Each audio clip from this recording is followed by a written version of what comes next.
My name is Kayla Mueller. I need your help. It's very terrifying here.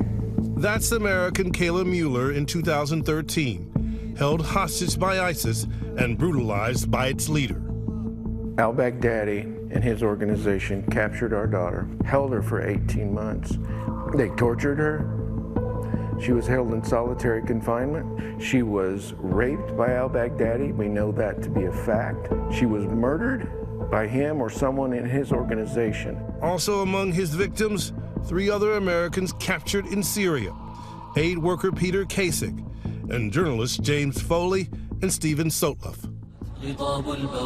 Under al-Baghdadi's control, ISIS spread its gruesome campaign of terror on social media to a degree never seen before.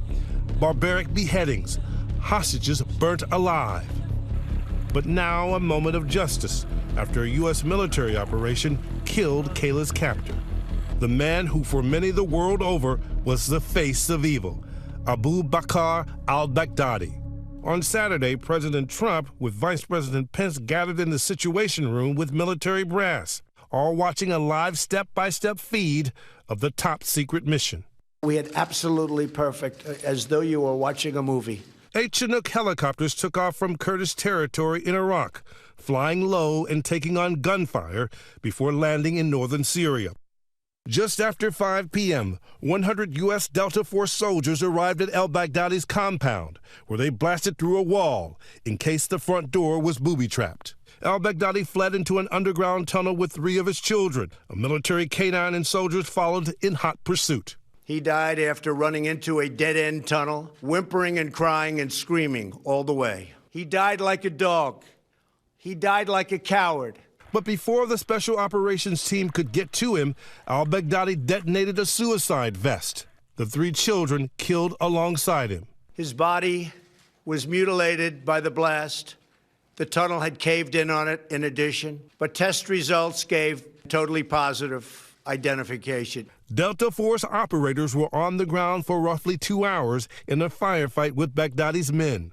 At 7:15 p.m., after DNA testing on site, the call came into the Situation Room from those on the ground saying, 100% confirmation, jackpot, over. We took highly sensitive material and information from the raid, much having to do with ISIS, origins, future plans, things that we very much want.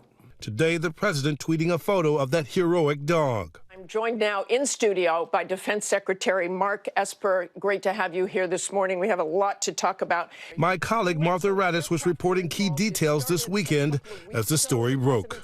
This had been weeks in the making.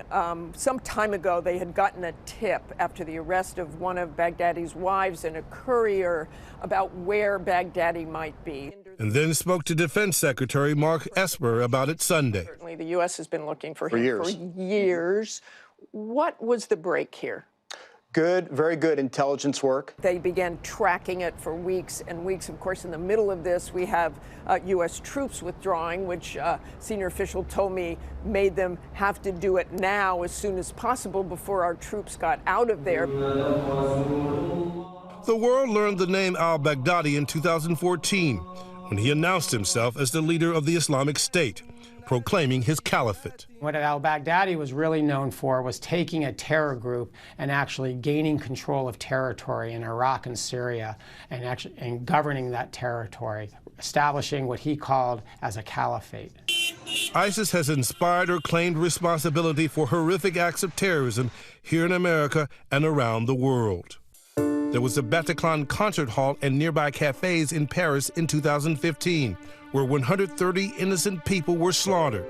San Bernardino, California, 14 people shot to death at an office holiday party in 2015. 86 people were killed celebrating Bastille Day in Nice in 2016 after a truck plowed into them.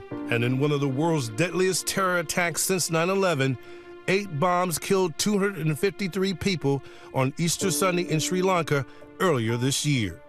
Under Baghdadi's leadership, ISIS created a highly sophisticated, highly expansive online presence. They specifically targeted disaffected people across the West, and they sought to inspire these people to conduct attacks on behalf of the ISIS cause, but independent of the organization itself. Around the world and here at home, the threat of ISIS is real and ongoing. This year, ISIS suspects were the targets in 1,000 of the 5,000 active FBI terror investigations.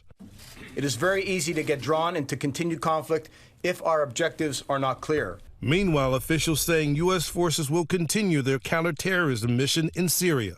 Baghdadi's death will not rid the world of terrorism or end the ongoing conflict in Syria. But it will certainly send a message to those who would question America's resolve and provide a warning to terrorists who think they can hide. An effort that relies heavily on allies. This weekend's raid was launched from Kurdish territory in Iraq. But earlier this month, President Trump had pulled U.S. troops out of northern Syria.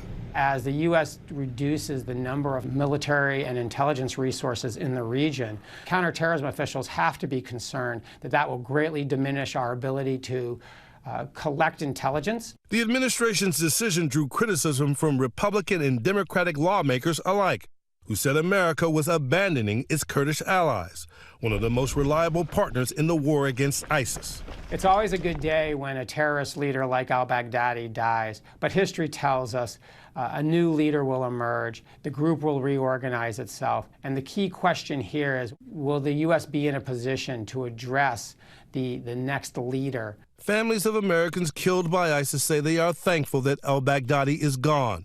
The parents of James Foley speaking to ABC affiliate WMUR. We're grateful that our country has recognized the need to continue to find the leadership of ISIS. While the victory will not bring our beloved son Stephen back to us, it is a significant step in the campaign against ISIS. The Muellers also hope that they will learn more about their daughter Kayla's fate. Someone that they've captured in that group that was close to al-Baghdadi knows what happened to her.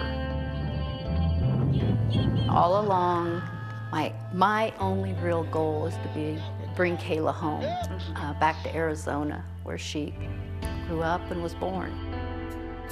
She never gave up hope, though, from what we were told.